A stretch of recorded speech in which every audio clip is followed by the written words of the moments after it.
Back in the 2000s, the gaming industry was experiencing a period of rapid development. Concepts that would have been considered impossible not 10 years prior were being realized left and right, many of which found their way into the mainstream of gaming culture and philosophy. And one of these concepts was, of course, online voice chat. The first company to incorporate this online voice chat into one of their consoles was Sega, who pioneered online gaming with their popular but short-lived Sega Net Internet service for the Dreamcast in the year 2000. With SegaNet, players could connect to online voice chat services, and as long as they had a microphone, they could chat online to their heart's content. There were also a number of Dreamcast developers that took advantage of the console's online capabilities and directly incorporated voice chat into their games, marking the first use of true in-game online voice chat. The following year, Sony followed suit, releasing the network adapter for the PlayStation 2 that had voice chat capabilities.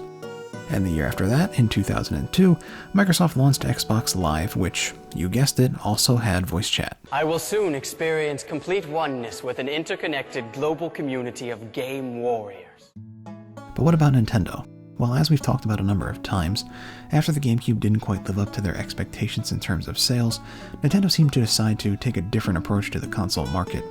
Rather than try to appeal to hardcore gamers with the best graphics, fastest processors, and cutting-edge online technology, Nintendo would try to appeal to everyone with games that were fun for the whole family, as well as motion and touch controls that anyone could pick up and use without much explanation. However, that doesn't mean Nintendo wasn't paying attention to what gamers wanted. They had to have known that the video games industry was trending towards a future where voice chat was no longer a luxury, but a necessity in the eyes of many people, because they would soon release their own version of online voice chat for both the Nintendo DS and Nintendo Wii. And if you read the title, you already know that the one we're here to talk about today is, of course, the Nintendo Wii's version of voice chat, the Wii Speak. Let's start out by talking about the development of the Wii Speak. In terms of who developed it, we of course know it was made internally at Nintendo, but based on my research, we don't know who specifically at Nintendo was responsible for the Wii Speak. That kinda sucks, but we do have some information about its development that we can talk about. For one thing, we know that the Wii Speak was developed very closely with Animal Crossing City Folk. It's even seen on the box for the Wii Speak in America. And thanks to an Iwata Asks interview from November of 2008 focused on Animal Crossing City Folk, we can get a good look at Nintendo's design philosophy when it came to the Wii Speak. According to the director of Animal Crossing City Folk, Nogami Hisashi, Wii Speak isn't something that you use while wearing a pair of headphones, so you're not really conscious of the fact that you're having a conversation. You can just sit in front of the TV and enjoy talking as you please. You don't feel like you have to be speaking the whole time. Even when you don't say anything, you'll really feel like the other person is right there alongside you, enjoying the game together with you. And this idea of making the player feel like their friends are right there with you in the same living room is something we see mentioned repeatedly in this interview. It seems that this was Nintendo's main goal with the Wii Speak, connecting our living rooms in a way that would make the player feel like they were playing locally with their friends. They didn't want it to become something where you had to physically and mentally prepare yourself to play. It was meant to be a very relaxed experience, one where the occasional wow or neat between friends is enough for a conversation. It's clear that from the very beginning, Nintendo had planned the Wii Speak to be a version of voice chat that differed greatly to those of their competitors. Rather than a tool for competition, it was one of relaxation and connection. But in order to understand why Nintendo went this route with their voice chat, we need to take a closer look at how the Wii Speak actually functions. The Wii released on November 19, 2006, and from the outset there was no sign of an online voice chat feature to be seen on the device. This came as a surprise to many gamers, as Nintendo's main competitors, Sony and Microsoft, had included voice chat in their consoles since the previous generation, and the current generation was boasting an even greater emphasis on online play. The console saw many extremely popular online games like Super Smash Bros. Brawl and Mario Kart Wii, but voice chat was still nowhere to be found. It wasn't until November of 2008 that Nintendo would finally cave and give the community the voice chat they were clamoring for. But it's Nintendo, so of course they had to go about it in a rather unorthodox, and for some people, rather unwanted manner. The Wii Speak was a small microphone that would sit on top of your TV and take in sound from the entire room to be sent to whoever you were chatting with. One big problem I'm sure you can see with this design is that it would take in sound from your TV since it was literally right on top of it. However, Nintendo of course knew this would be a problem, so they added in some rather advanced noise cancelling to the device. Basically, since the Wii Speak is directly connected to your console, it knows what sounds the game is making, so it can very easily and effectively single out the game sounds and remove them. To use Miyamoto Shigeru's words, the noise cancelling of the Wii Speak was, quote, very good. But if you don't trust Miyamoto because he works for Nintendo, here's a quote from an Ars Technica article titled Testing Wii Speak Microphone with Mario. In this article from July 16, 2008, the author Ben Kuchera talks about how he tested the Wii Speak by talking with Charles Martinet, the voice actor for Mario. Kuchera stated, "What was impressive was that, in a loud room filled with the sounds of many people enjoying their demos, the speaker was able to pick up my voice from around 10 feet away as I talked with Mario in a normal speaking voice. I had a comfortable conversation with Martinet, and we had no problems hearing each other or understanding what the other person was saying, even in these less than ideal circumstances. In other words, the Wii Speak speaker is a pretty nifty piece of tech." So I'd say it's pretty clear that the Wii Speak did at least function in the way Nintendo intended it to on a technical level. At this point you might be thinking, this all sounds pretty good to me. It seems like the voice chat fans got what they were asking for. Well, that honestly couldn't be any further from the truth. Before we go any further, I need to talk about the undeniably biggest flaw of the Wii Speak, the flaw that was more likely than not directly responsible for the peripheral's downfall. And that flaw is that the Wii Speak only functions with specific games that choose to support it. Unlike an Xbox Live or PSN where you can start a party with your friends and talk while you play the same or different games, the Wii Speak only allows voice chat between Wii friends who are playing the same compatible game at the same time. There was also a channel called the Wii Speak channel where you could chat with your friends, but it was just a simple chat room you couldn't use while playing other games. So not only was there absolutely zero voice chat with random people online, the only way a game could have voice chat was if they chose to directly program Wii Speak compatibility into the game. As for games that came out before the Wii Speak released, they would either have to find a way to patch the game, which was easier said than done on the Wii, or just give up. And surprise surprise, they didn't bother. But in the case of Nintendo's first-party games, it wasn't the difficulty of updating games that stopped them from using it. I mean, think about it, it's their peripheral. If Nintendo so chose, they could have made the Wii Speak in such a way that it was compatible with all previous and future Nintendo games, but they chose not to. Why was this? Well, according to Eguchi Katsuya, producer of Animal Crossing City Folk, a first-party Nintendo game that utilized the Wii Speak, we really don't consider ourselves anti-voice chat. One of the things we've said for years now is that we wanted to provide a safe environment that people didn't feel nervous about going into. With games like Mario Kart and Smash Bros, because you can play against anybody, rivals or whoever's out there, and they're games where tempers can be frayed and people might use language that's not appropriate for everyone to hear, we didn't feel like those titles were appropriate to have a voice chat feature. However, with Animal Crossing, you're going to be chatting with your friends. There's no Animal Crossing rivals or any sort of open gameplay like that, so we figured that as long as people have registered each other as their friends and they're comfortable with that, then we're fine giving them the ability to chat with each other. So, while Nintendo may not consider themselves to be anti-voice chat, it's clear they don't want to let people talk with just anyone in any game. And in some games like Smash and Mario Kart, they're not even comfortable letting friends talk to one another. But why are they so adamant about keeping voice chat only in environments where everyone's happy and working together? Well, if you ask me, Eguchi's response is only half the story. Sure, Nintendo wants to keep people from getting mad at one another and voicing that anger over voice chat, but in my opinion that doesn't come solely from a desire to protect people's feelings. It also comes from a desire to protect their family-oriented public image from being tarnished. As we've seen with Xbox Live and PSN, voice chat in games where competition is the main draw can get very heated, and this often leads to some very harsh, albeit often humorous, interactions between players. When this sort of interaction gets put up online or shared among friends and family, that affects how people see that game and by association, the console. I feel like this exact sequence of events is what Nintendo is trying so hard to avoid with all the very restrictive voice chat systems and policies. If people can't talk to each other online, they can't make fun of each other's mothers. But the restrictive nature of the Wii Speak wasn't the only flaw the device had. It suffered from a number of technical shortcomings as well. The first and largest of which was most definitely the quality of the voice chat available through the device. Now I'm sure it comes as no surprise that a late 2000s voice chat wasn't of the greatest quality in terms of audio, but based on what I've seen and heard online, the Wii Speak's capabilities were seen as lacking even at the time of its release. This was no doubt due at least in part to the inherent difficulty and problems that come with receiving someone's voice from a distance.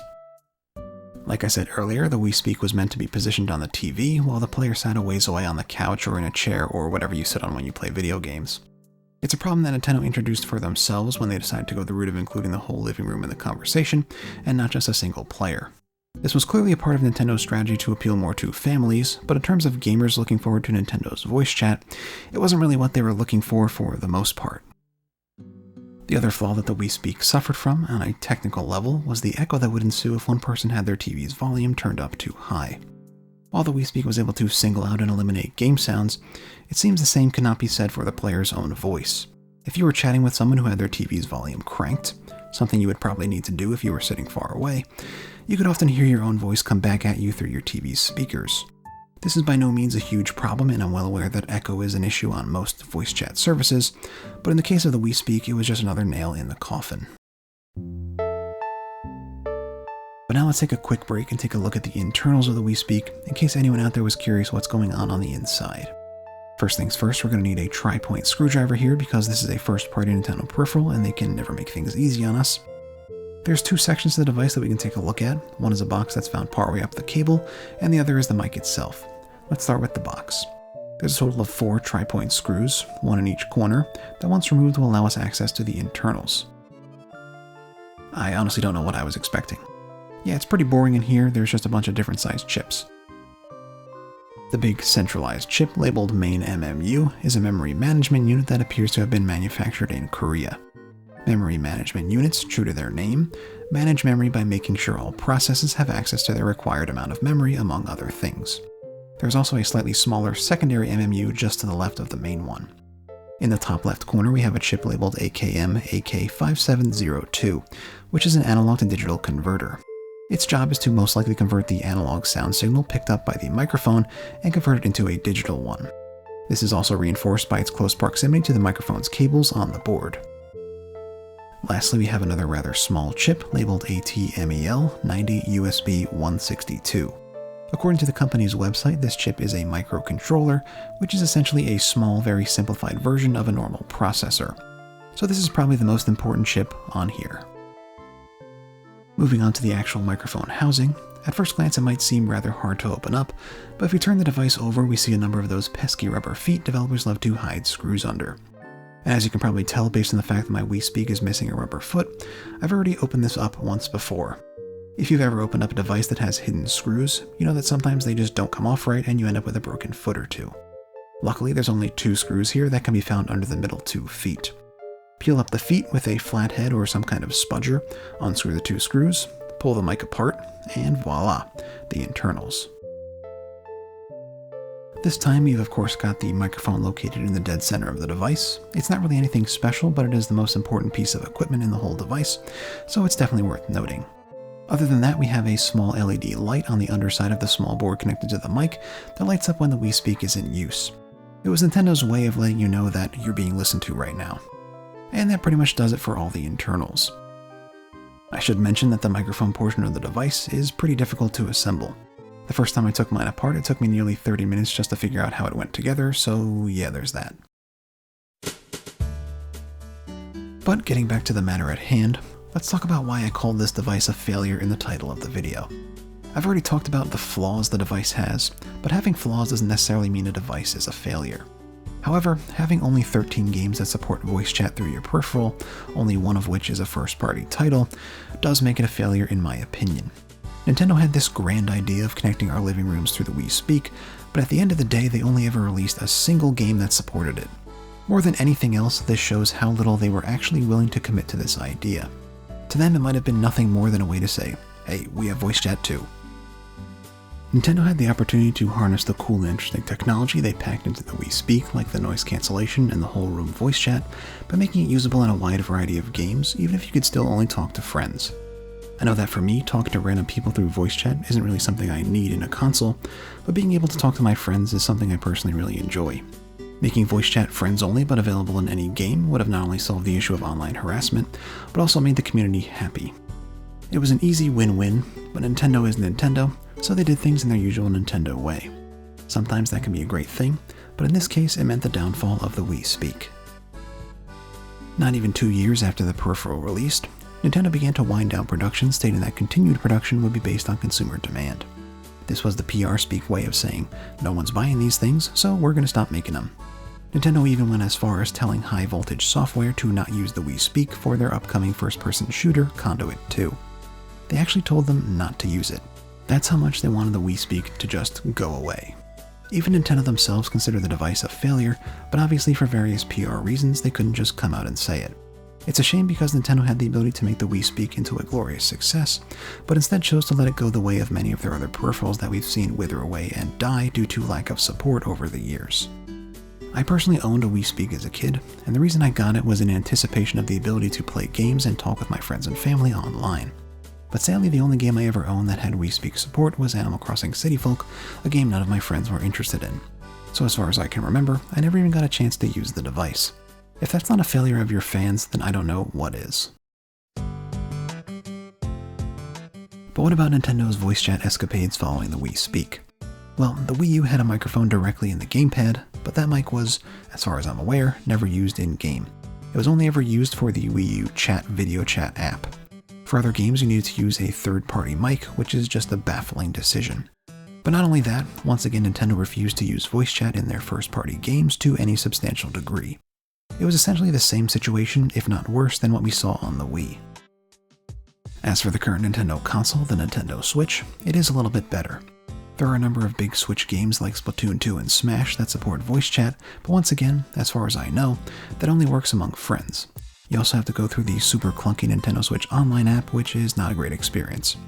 However, recently Nintendo has been allowing third-party developers to include their own in-game voice chat natively on their games, even to the level of letting you just use the Switch's headphone jack to plug in any random mic and use that. It's not the best solution because developers have to choose to build voice chat for their specific games. As of right now, there are only a few games that have native voice chat, but it is a start. I do wish Nintendo would just make party chat for the Switch, but that might be asking just a bit too much. Maybe we'll see it on the Switch Pro. But anyway, thanks so much for watching this super long video all about the Wii Speak. I tried really hard to give you guys the full breadth of the situation, as well as do the topic the justice it deserved, so it ended up a bit longer than I originally thought, but I'm happy with it. Let me know what you guys thought about the video and the Wii Speak as a peripheral in the comments below. I would enjoy hearing your opinions. Also, if you liked what you saw and heard here today, consider giving the video a like. It's always greatly appreciated and helps me out a ton. And if you want to see more content like this in the future, consider subscribing as well. Thanks again for watching, everybody, and I'll see you in the next one. Ack out. Oh yeah, also the foam on the front of the microphone starts to wear away and turn to dust after a while, so that's fun.